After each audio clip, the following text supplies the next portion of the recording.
Madam OTP सांगा ना. 1807. Thank you madam.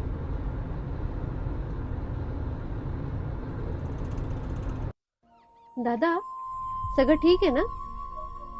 खूप टेन्शन मध्ये दिसताय तुम्ही. हो मॅडम, सगळं ठीक आहे. पण तुमच्या चेहऱ्यावरून तर तसंच दिसतंय. काही झालंय का?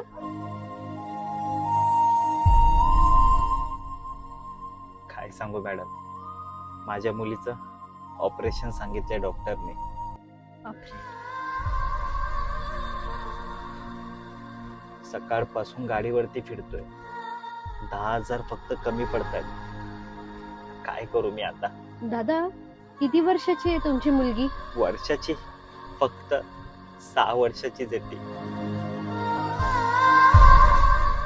बरं, थांबवा इथे The साईडला. destination.